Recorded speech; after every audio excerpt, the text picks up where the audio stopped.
Station, this is Houston. Are you ready for the event? We are ready. NASA HQ, this is Mission Control Houston. Please call station for a voice check. Station, this is Bill Nelson and Pam Melroy. How do you hear me? Hey, Bill. Hi, Pam. Expedition 72's got you loud and clear from the ISS. Welcome aboard. Well, Happy New Year. What are you guys looking forward to up there in the new year?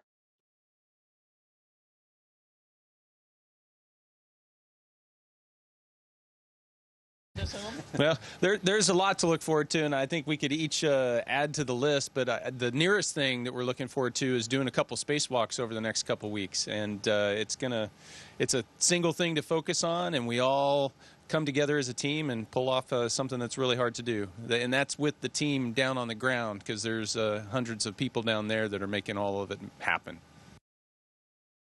Well, Pam's here with me. She wants to greet you as well.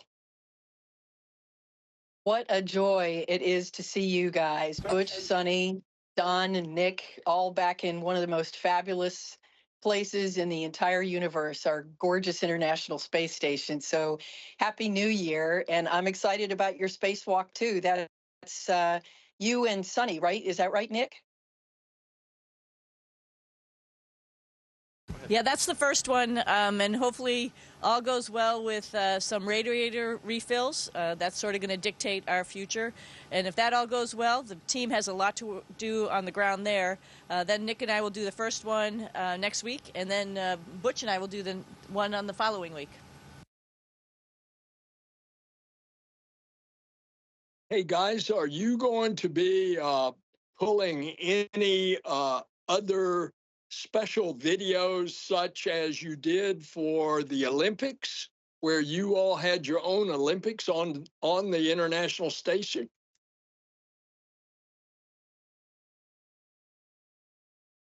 Yeah, well, doing a spacewalk, if you look at the training that everybody goes through, it's almost like it's an Olympic level event, only it's in space. You know, but we try to find ways to have fun, and I think I wasn't here when they made that first video. I'd look forward to doing something like that. Just before we got on here, we were all practicing doing a group forward flip, trying to perfect it. Maybe we should show that off. Yeah. Absolutely.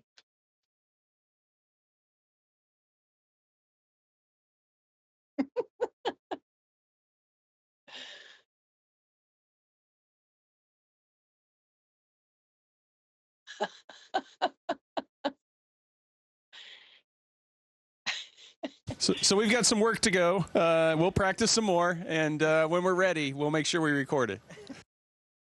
Yeah, it was really beautiful, but you are going to have to practice a little to stick the landing, it looks like. That's right. You need your feet together when you come down in the landing to get a perfect score.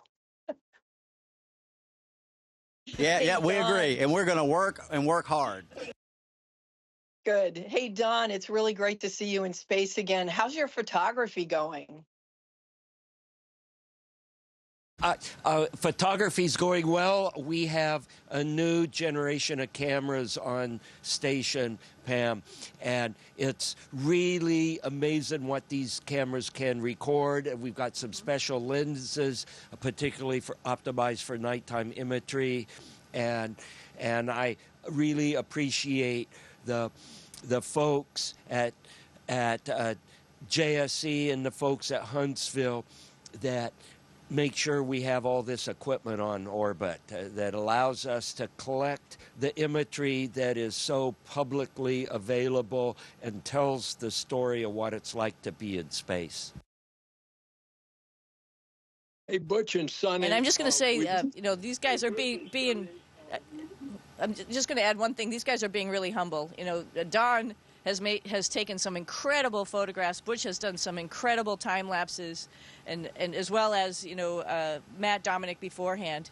And those things go viral. I think you guys know that too. But all my friends and family are just loving the work that these guys have done. And it's just awesome. Yeah, I've seen some of those. You're absolutely right. They're amazing.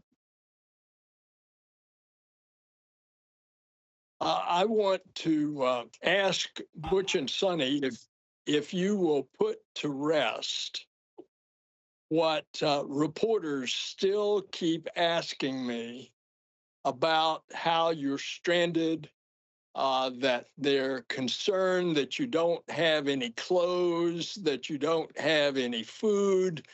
Would you put to rest for the final time, and I hope you never have to answer it again, just how you all are doing? Yeah, I think when we first launched, I think it was well known that we came up here. We swapped out a couple of components we needed on Space Station for some of our clothes.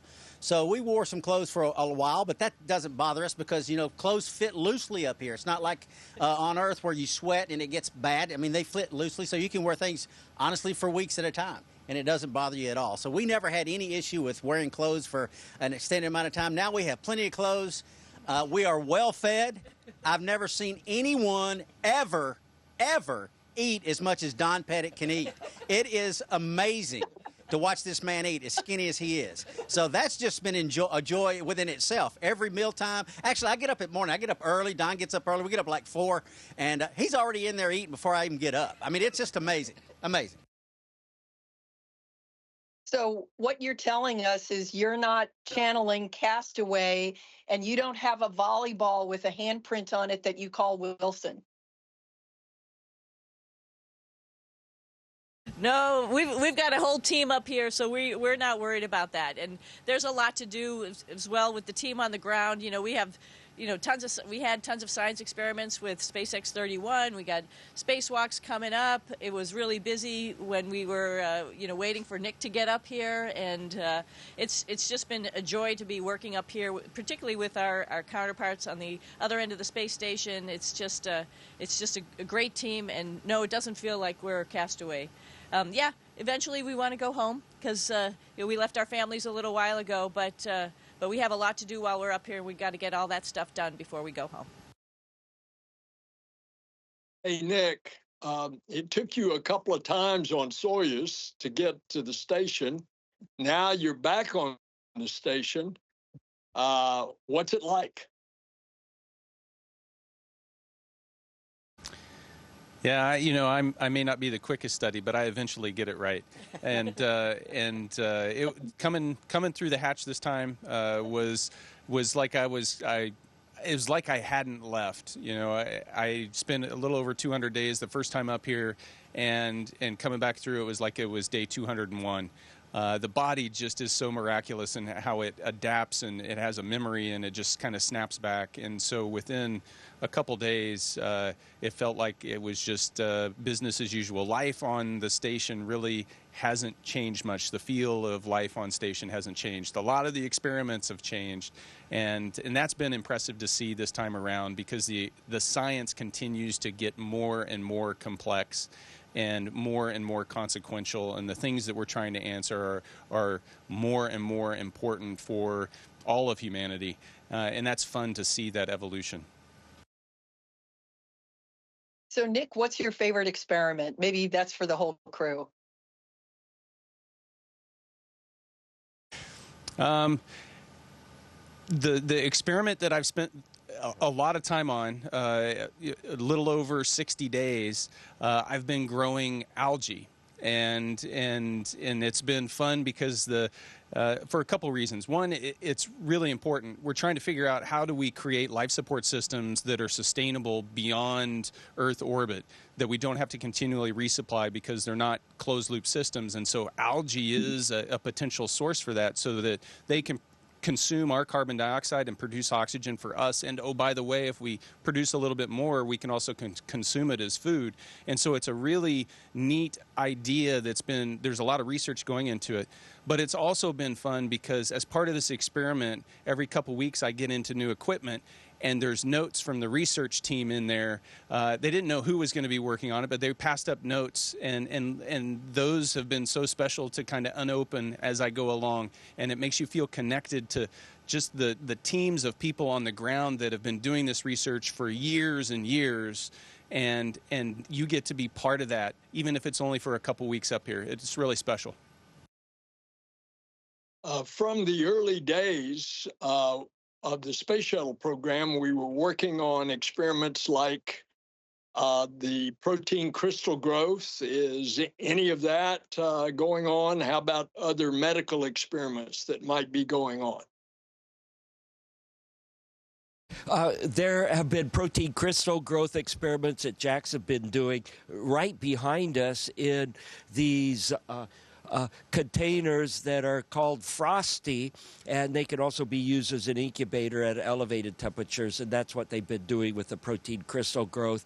JAXA also has another apparatus just about 3 racks in front of us on the aft side that is also used for protein crystal growth. So it is still a viable topic. People are still working on it all these years since you flew on the shuttle, and we're working on it then.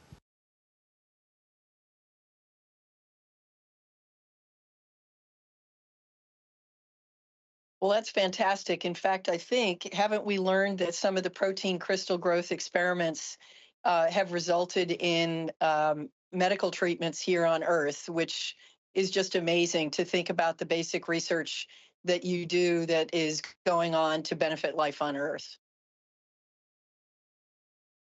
Yeah, and Pam, to be honest, I've lost track of the extension of the protein crystal growth experiments to application in human testing. I have not been up with it because the past 2 years I've been studying these things called EMER procedures with a fire and depress, and we actually had a fire warning go off this morning, got everybody out of the sack, and it was a false indication. But we jumped into the procedures just like we've been trained. We fire up our analyzers to make sure there aren't any combustion products, and we just charged off. Speaking of fires, there is a raging fire that is starting to really seriously damaged Southern California. Have you all been able to see that out the window of the space station? Our orbit has not cooperated yet. We've been able to observe the fires in the Congo region, their annual slash and burn that they do for taking care of their agriculture, and they're visible both during the day and at night. You can see the flame fronts at nighttime, and as soon as we get either day pass or night pass over Southern California, we're going to be using the photo equipment that I talked about earlier to record that and share it with everybody on Earth.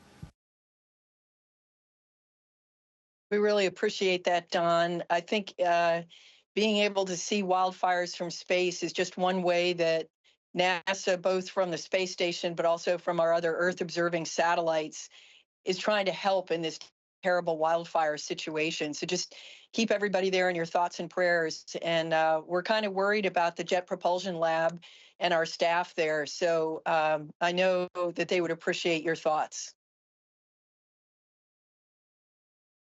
And speaking of the Jet Propulsion Lab, we just have done an extensive amount of testing and decision making, and just announced that we have a viable plan for return of the samples from Mars. So everything that you all are doing on the station is going to get us ready to go to the moon, and then eventually to Mars. And in the meantime, we've got a viable plan. We're bringing back 30 titanium tube-filled cores from the surface of Mars.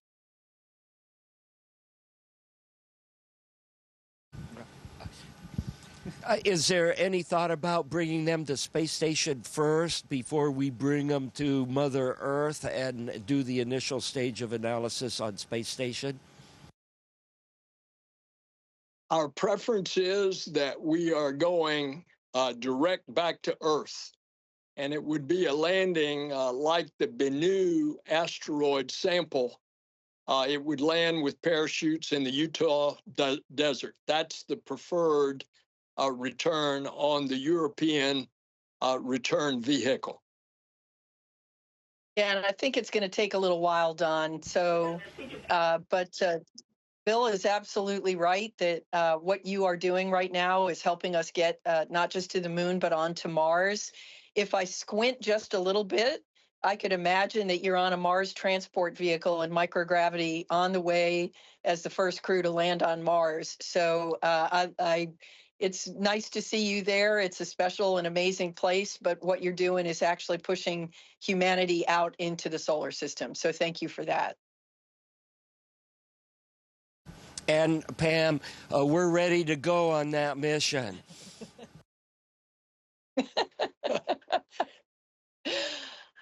Hey guys, we just want you to know how much we appreciate what you do, that you represent not only America, you represent all of humanity.